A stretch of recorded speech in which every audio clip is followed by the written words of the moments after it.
एक बार की बात है।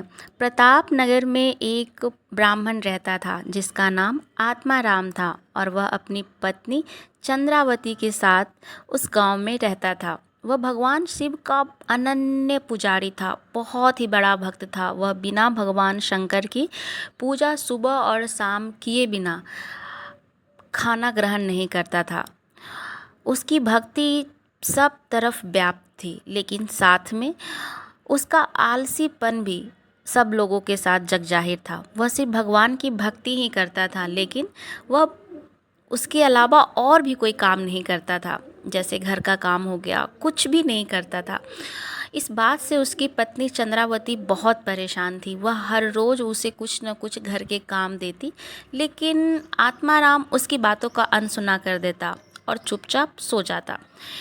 एक दिन क्या हुआ कि चंद्रावती ने कहा कि सुनो, आज तुम खेत पे जाओ, फसल पक गई है, उसे कटाई करनी है और उसके बाद उसे बेचना भी है।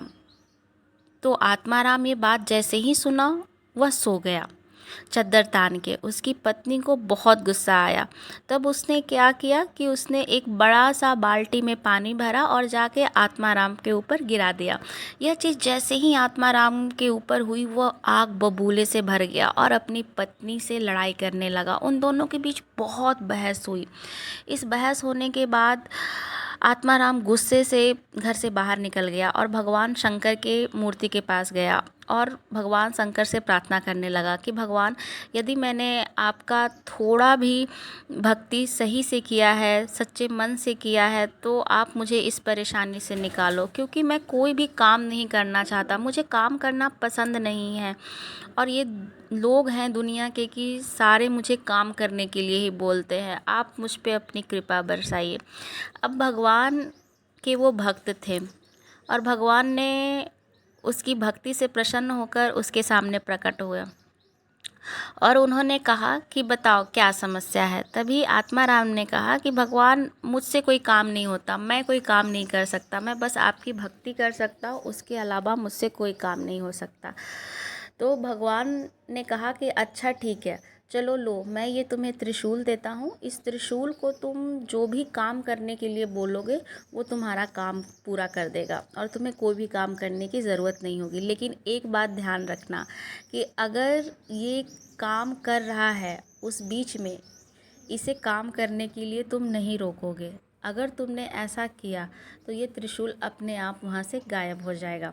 यह बात जैसे ही आत्माराम ने सुना तो वह बिल्कुल तैयार हो गया और कहा कि भगवान, आप चिंता ना करें, मैं इस बात का पूरा ध्यान रखूँगा। और फिर वहाँ से भगवान शंकर अंतर ध्यान हो गए।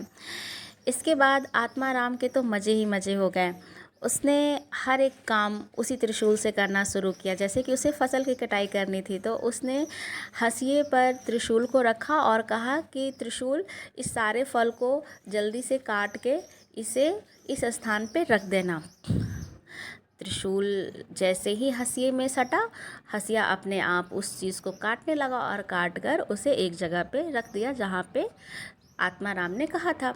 उसी तरह से आत्माराम फूल के बागीचे में गया। उसने कहा कि त्रिशूल, ये सारे फूलों में पानी डाल दो और पानी डालने के बाद बाल्टी यहाँ पे वापस रख देना।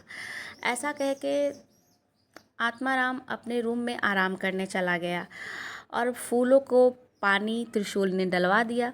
फिर जैसे ही आत्माराम अपने बिस्तर पे लेटने गया तो देखता है क्या कि अरे, पंखा तो चलना बंद हो गया। उसने फिर से त्रिशूल को आज्ञा दी कि त्रिशूल, इस हाथ के पंखे को हिलाओ जब तक लाइट ना आ जाए। उस त्रिशूल ने ऐसे ही किया। उसे आराम से पंखे की हवा आती रही। जब बिजली आ गई तो फिर वो पंखा त्रिशूल ने रख दिया। फिर खाने की प्लेट आत्माराम के सामने आई तो आत्माराम ने कहा कि जब सारे काम इतने आसानी से हो जा रहे हैं, मुझे कुछ भी नहीं करना पड़ रहा है, तो मैं फिर अपने हाथ से खाना क्यों खाऊं। मैं त्रिशूल को ही बोल देता हूँ, इस प्लेट को ही बोल देता हूँ कि अच्छे अच्छे पकवान मुझे खिलाएं। यह सोच के वो बड़ा खुश हुआ और उसे लगा कि कितनी अच्छी वरदान मुझे मिली है कि मुझे कोई काम नहीं करना पड़ रहा है, बस मैं मज़े से अपनी ज़िंदगी जी रहा हूँ। यही ज़िंदगी तो मुझे चाहिए थी।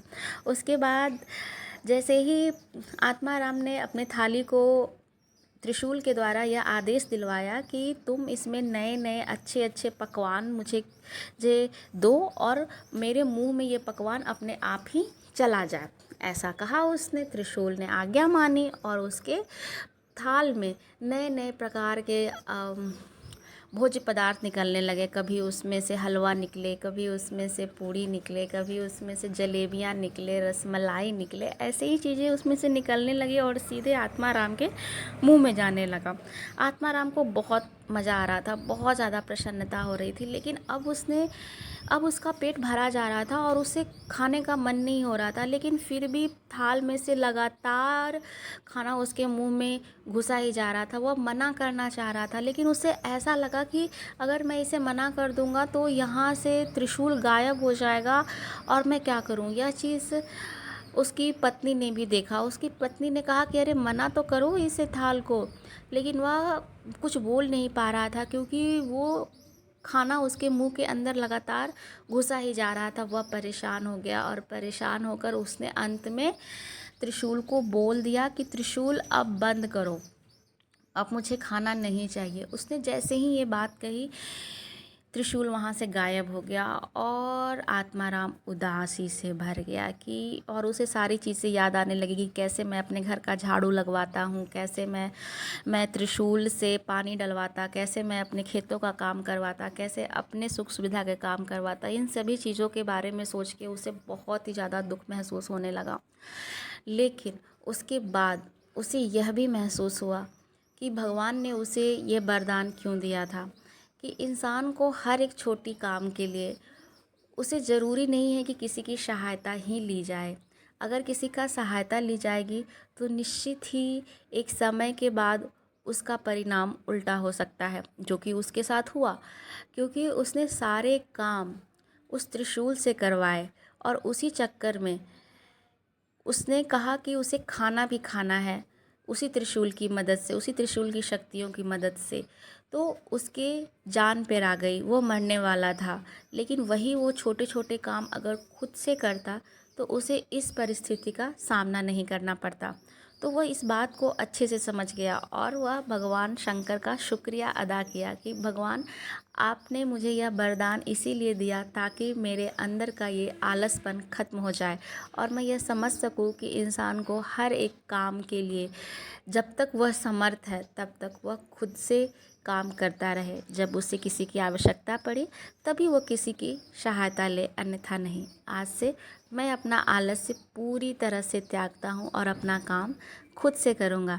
यह चीज़ जैसे ही उसकी पत्नी ने सुनी उसकी आंखें भर आई और अपने पति से वह लिपट गई और कहे कि भगवान आपका बहुत बहुत धन्यवाद जो मेरे पति की आपने आंखें खोली। तो मिलते हैं हम लोग एक नए कहानी के साथ अगले वीडियो में।